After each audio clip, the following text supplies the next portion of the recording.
ಇವತ್ತು ನಾವು ಇಲ್ಲಿ ಗೋವಿಂದನಗರ ವಿಧಾನಸಭಾ ಕ್ಷೇತ್ರದ ಗೋವಿಂದನಗರ ಸ್ವಾಮಿ ದೇವಸ್ಥಾನದಲ್ಲಿ ನಮ್ಮ ಶಾಸಕರಾದ ಜನಪ್ರಿಯ ಶಾಸಕರಾದ ಪ್ರಿಯಾ ಕೃಷ್ಣರವರಿಗೆ ಮತ್ತು ವಿಜಯನಗರ ವಿಧಾನಸಭಾ ಕ್ಷೇತ್ರದ ಎಂ ಕೃಷ್ಣಪ್ಪ ಅವರಿಗೆ ಇಬ್ಬರಲ್ಲಿ ಒಬ್ಬರಿಗೆ ಯಾರಿಗಾದ್ರೂ ಒಬ್ಬರು ಸಚಿವ ಸ್ಥಾನ ಕೊಡ್ಲಿ ಅಂತ ಹೇಳ್ಬಿಟ್ಟು ನಾವು ಇವತ್ತು ದೇವರಲ್ಲಿ ಅರ್ಕೆ ಮಾಡಿ ಪೂಜೆ ಸಲ್ಲಿಸಿದ್ದೇವೆ. ಏನಕ್ಕೆ ಸಚಿವ ಸ್ಥಾನ ಅಂತ ಅಂದ್ಬಿಟ್ಟು ಯಾರಾದ್ರೂ ಪ್ರಶ್ನೆ ಮಾಡಿದ್ರೆ ನಮಗೆ ಮೊದಲೇ ತಿಳಿದಿರೋ ಹಂಗೆ ಆಗಲೇ ನಮ್ಮ ಕೃಷ್ಣಪ್ಪಾಜಿ ಅವರಿಗೆ ವಸತಿ ಸಚಿವರಾಗಿ ಅನುಭವ ಇದೆ. ಜೊತೆಗೆ ನಮ್ಮ ಪ್ರಿಯಾ ಕೃಷ್ಣರವರು 3 ಬಾರಿ ಶಾಸಕರಾಗಿದ್ದಾರೆ. ಬರೀ ತುಂಬಾ ಚಿಕ್ಕ ವಯಸ್ಸಲ್ಲೇ ಅವರು ಶಾಸಕರಾದಂಥವ್ರು ಇವತ್ತು 3 ಬಾರಿ ಶಾಸಕರಾಗಿದ್ದಾರೆ. ಅವ್ರು ಏನಕ್ಕೆ ಅವ್ರಿಗೆ ಕೊಡಬೇಕು ಅಂತಂದ್ರೆ ನೋಡಿ, ಈ ಇಡೀ ನಮ್ಮ ರಾಜ್ಯದಲ್ಲಿ ಯಾರಾದರೂ ಒಬ್ರು ನಾನ್ ಕರಪ್ಷನ್ ಪಾಲಿಟಿಷಿಯನ್ ಇದ್ರೆ ಅದು ನಮ್ಮ ಕೃಷ್ಣಪ್ಪ ಅವರು ಮತ್ತೆ ಪ್ರಿಯಾ ಕೃಷ್ಣರವರು. ಹಾಗಾಗಿ ಅವ್ರಿಗೆ ಸಚಿವ ಸ್ಥಾನ ಕೊಟ್ರೆ 100% ಇಡೀ ನಮ್ಮ ರಾಜ್ಯ ಅವ್ರು ಕೊಟ್ಟಿರ್ತಕ್ಕಂಥ ಸ್ಥಾನದಲ್ಲಿ ಇಡೀ ರಾಜ್ಯ ಅಭಿವೃದ್ಧಿ ಮಾಡ್ತಾರೆ ಅಂತ ಅಂದ್ಬಿಟ್ಟು ನಮ್ಗೆ ಒಂದು 100% ಭರವಸೆ ಇದೆ.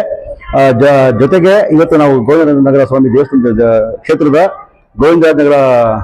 ಗೋವಿಂದ ಸ್ವಾಮಿ ದೇವರಲ್ಲಿ ಅರ್ಕೆ ಮಾಡಿ ಪ್ರಾರ್ಥನೆ ಮಾಡ್ಕೊಂಡಿದ್ದೇವೆ. ದಯಮಾಡಿ ಹೈಕಮಾಂಡ್ ಅವರಿಗೆ ಮನವೊಲ್ಲಿ ನಮ್ಮ ಇಬ್ಬರಲ್ಲಿ ಒಬ್ರಿಗೆ ಯಾರ್ಯಾರು ಒಬ್ಬರಿಗೆ ಶಾಸಕ ಸ್ಥಾನ ಕೊಡಲೇಬೇಕು ಅಂತ ಅಂದ್ಬಿಟ್ಟು ದೇವರಲ್ಲಿ ಪ್ರಾರ್ಥನೆ ಮಾಡಿದ್ದೇವೆ. ನಮಸ್ಕಾರ.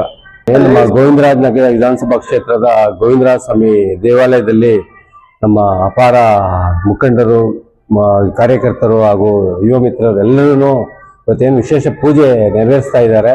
ಆ ಒಂದು ಪೂಜೆಯ ವಿಶೇಷತೆ ಇವತ್ತು ಏನು ನೂತನ ಸಚಿವ ಸಂಪುಟದಲ್ಲಿ ನಮ್ಮ ಇಬ್ಬರು ನಾಯಕರು ಏನು ವಿಜಯನಗರ ಮತ್ತು ಗೋವಿಂದರಾಜನಗರ ಕ್ಷೇತ್ರದ ಅವಳಿ ಕ್ಷೇತ್ರದಲ್ಲಿ ಇರುವಂಥ ತುಂಬ ಪ್ರಭಾವಿ 4 ಬಾರಿ ಮತ್ತು ನಮ್ಮ ಪ್ರಿಯಾ ಕೃಷ್ಣ ಅವರು 3 ಬಾರಿ ಗೆದ್ದು ಅತ್ಯಂತ ಒಂದು ಬೆಂಗಳೂರಿನಲ್ಲಿ ಅತ್ಯಂತ ಪ್ರಭಾವಿ ಒಂದು ಸಚಿವರು ಅಂದರೆ ಪ್ರಭಾವಿ ಶಾಸಕರುಗಳು ಅವರು ಇವಾಗ ನೂತನ ಒಂದು ಸಚಿವ ಸಂಪುಟದಲ್ಲಿ ಇಬ್ಬರಲ್ಲಿ ಒಬ್ಬರಿಗೆ ನಮ್ಮ ಪ್ರಿಯಾ ಕೃಷ್ಣ ಅವ್ರಿಗಾಗಿರ್ಬೋದು ಮತ್ತು ನಮ್ಮ ಕೃಷ್ಣಪ್ಪ ಸರ್ಗಾಗಿರ್ಬೋದು ಅವರು ಮಾಜಿ ಸಚಿವರು, ವಸತಿ ಸಚಿವರು ಕಡಿಮೆ ಅವಧಿಯಲ್ಲೇ ಅವರಿಗೆ ಒಂದು ತುಂಬ ಇಡೀ ರಾಜ್ಯದ ಮನೆ ಮಾತಾಗಿ ಅವರು ಕೆಲಸ ಮಾಡಿದ್ದಾರೆ. ಅವರ ಒಂದು ಈಗ ಏನು ಅಭಿವೃದ್ಧಿ ವಿಜಯನಗರ ಮತ್ತು ಗೋವಿಂದರಾಜನಗರ ಕ್ಷೇತ್ರದಲ್ಲಿ ಆಗ್ತಾ ಇದೆ ಅದು ರಾಜ್ಯ ವ್ಯಾಪ್ತಿ ವಿಸ್ತರಣೆ ಆಗಲಿ ಅಂತ ಹೇಳಿ ನಾನು ನಮ್ಮ ಗೋವಿಂದರಾಜ ಸ್ವಾಮಿ ದೇವರಲ್ಲಿ ಮತ್ತೊಮ್ಮೆ ಬೇಡ್ಕೊತಾ ಇದ್ದೀನಿ. ಅವರಿಗೆ ನೂತನ ಸಚಿವ ಸಂಪುಟದಲ್ಲಿ ಒಂದು ಪ್ರಭಾವಿ ಖಾತೆ ಕೊಡಬೇಕು ಅಂತ ನಾನು ಭಾವಿ ಮುಖ್ಯಮಂತ್ರಿಗಳ ಹತ್ರ ಕೇಳ್ಕೊತಾ ಇದ್ದೀನಿ. ನಮ್ಮ ಪ್ರಿಯಾ ಕೃಷ್ಣ ಅವ್ರನ್ನ ಎಂ ಕೃಷ್ಣಪ್ಪನವರು ಅವತ್ತಿನ ದಿನಗಳಲ್ಲಿ ನಮ್ಮ ಏನು ಇಲ್ಲಿ ಪ್ರಭಾವಿ ಸಚಿವರಿದ್ರು ಅವ್ರನ್ನ ಸೋಲಿಸಿ ಗೆದ್ದಂತ ಯೂತ್ ಐಕಾನ್ ಅಂತೇಳಿ ಪ್ರಿಯಾ ಕೃಷ್ಣ ಅವರು ಒಂದು ಒಳ್ಳೆ ಉತ್ತಮವಾದ ಕೆಲಸನ ಮಾಡ್ಕೊಂಡ್ ಬಂದಿದ್ದಾರೆ. ಅವತ್ತಿಂದ ಇವತ್ತವರೆಗೂ 3 ಬಾರಿ ಗೆದ್ದಿದ್ದಾರೆ. ಅವರು ಜನರ ಹತ್ರ ವಿಶ್ವಾಸನ ಉಳಿಸ್ಕೊಂಡಿದ್ದಾರೆ. ಅದಕ್ಕೋಸ್ಕರ ನಮ್ಮ ಇಡೀ ನಮ್ಮ ಗೋವಿಂದರಾಜನಗರ ಕ್ಷೇತ್ರದ ಮತ್ತು ಪ್ರತಿಯೊಬ್ಬ ಜನರು ವಿಶ್ವಾಸ ಇಟ್ಟು ಪ್ರತಿಯೊಬ್ಬರನ್ನು ಬಂದು ಎಲ್ಲಾ ದೇವಸ್ಥಾನಗಳ ಪೂಜಾ ಕಾರ್ಯಗಳನ್ನ ಕೈಗೊಳ್ತಾ ಇದ್ದಾರೆ.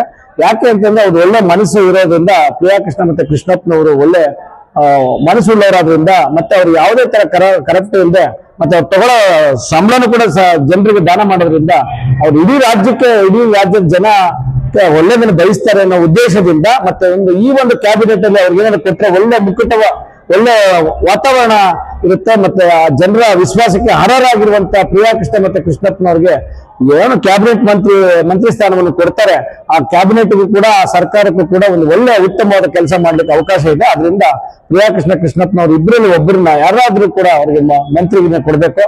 ಆ ಮಂತ್ರಿಗಿರಿ ಕೊಟ್ಟು ಜನರು ಸೇವೆ ಮಾಡಕ್ಕೆ ಅವಕಾಶ ಮಾಡಿಕೊಡ್ಬೇಕು ಅಂತ ದೇವರಲ್ಲಿ ಮತ್ತೆ ಎಲ್ಲರಲ್ಲೂ ಪ್ರಾರ್ಥನೆ ಮಾಡ್ತಾ ಎಲ್ಲಾ ಮುಖಂಡರಲ್ಲಿ ಬಂದು ದೇವರ ಸನ್ನಿಧಿಯಲ್ಲಿ ಪೂಜೆ ಸಲ್ಲಿಸಿ ಅದರಿಂದ ಒಳ್ಳೆದಾಗ್ಬೇಕು. ಮತ್ತೆ ಮುಂದಿನ GB ಎಲೆಕ್ಷನ್ಗೆ ಬೆಂಗಳೂರಿಗೆ ಪ್ರಭಾವಿ ಇರೋದ್ರಿಂದ ಒಳ್ಳೆ ಮತ್ತೆ ಮುಂದಿನ ಆಡಳಿತನ ನಡೆಸಲಿಕ್ಕೆ ಅನುಕೂಲ ಆಗುತ್ತೆ. ಎಲ್ಲ ಕಾರ್ಪೊರೇಟರ್ ಕೂಡ ಗೆಲ್ಲಿಸುವಂತ ಒಂದು ಶಕ್ತಿ ಸಾಮರ್ಥ್ಯ ಇರುತ್ತೆ.